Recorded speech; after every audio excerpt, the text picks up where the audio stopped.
Hello guys, അപ്പം ഞാൻ 2-3 ദിവസം മുന്നേ ഒരു വീഡിയോ ഇട്ടായിരുന്നു, സൈക്കിള് സർപ്രൈസ് കൊടുക്കണ വീഡിയോ. അപ്പോൾ അത് ഭയങ്കര സർപ്രൈസ് ആയിട്ടാ. ഞങ്ങൾക്കും സർപ്രൈസ് ആയിരുന്നു, പിള്ളേർക്കും സർപ്രൈസായി.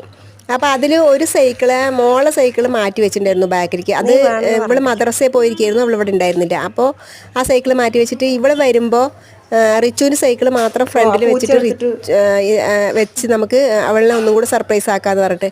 അപ്പോൾ ഇവള് മദ്രസ വിട്ട് വന്നപ്പോൾ ഈ സൈക്കിൾ മുറ്റത്ത് നിൽക്കുമ്പോൾ അതാ പുതിയ സൈക്കിൾ ഇത് ആർക്കാണ് ചോദിച്ചപ്പോൾ അത് റിച്ചുവിനാണ് എന്ന് പറഞ്ഞു. അപ്പോൾ എനിക്കില്ലേ ചോദിച്ചത് ആരോ കൊടുന്നു എന്നൊക്കെ ചോദിച്ചു. അപ്പോൾ ഉപ്പ കൊടുത്തു വിട്ടതാണ്, ഇപ്പോൾ ഒരു ഓട്ടോറിക്ഷയിൽ കൊടുത്തതാണെന്നൊക്കെ പറഞ്ഞ് അവളതായി. അപ്പോൾ അവൾ അങ്ങനെ ആകെ ഇതായി, എന്നെ മാത്രം പിന്നെ എന്നോട് മാത്രം ഇങ്ങനെ കാണിച്ചു, എനിക്ക് മാത്രം വന്നില്ല എന്നൊക്കെ പറഞ്ഞിട്ട്.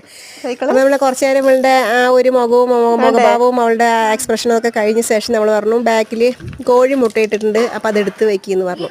അപ്പോൾ ഞാൻ പോവില്ല, എന്നെ കൊണ്ട് പറ്റില്ല, എനിക്ക് പണി മാത്രമേ എന്നോട് പറയുള്ളൂ എന്നൊക്കെ പറഞ്ഞൊക്കെ ദേഷ്യപ്പെട്ടു. അപ്പോൾ കുറച്ച് നേരം കഴിഞ്ഞപ്പോൾ എടുത്ത് വെക്കുക, അല്ലെങ്കിൽ അത് മുട്ട പൂച്ച കൊണ്ടുപോകുന്നൊക്കെ പറഞ്ഞപ്പോൾ അവൾ മുട്ട എടുക്കാൻ വേണ്ടിയിട്ട് വീടിൻ്റെ പുറകിലേക്ക് പോയി. അപ്പോൾ സൈക്കിൾ കണ്ടപ്പോൾ അവൾക്ക് ഭയങ്കര സന്തോഷമായി. അപ്പം നമ്മൾ സർപ്രൈസ് കൊടുക്കുന്നത് എപ്പോഴും പിള്ളേർക്കും വലിയവർക്കും ഒക്കെ ഭയങ്കര സന്തോഷമുള്ള കാര്യം. സമ്മാനം കൊടുക്കുന്നു, സർപ്രൈസ് കൊടുക്കുന്നതൊക്കെ. എനിക്ക് എൻ്റെ മക്കൾക്കൊന്നും സർപ്രൈസ് കൊടുക്കാനായിട്ട് പറ്റിയിട്ടില്ല കേട്ടോ. കാരണം നമ്മൾ കുറച്ച് വർഷം കൂടെ പുറകിലേക്കായിരുന്നല്ലോ ജീവിച്ച്.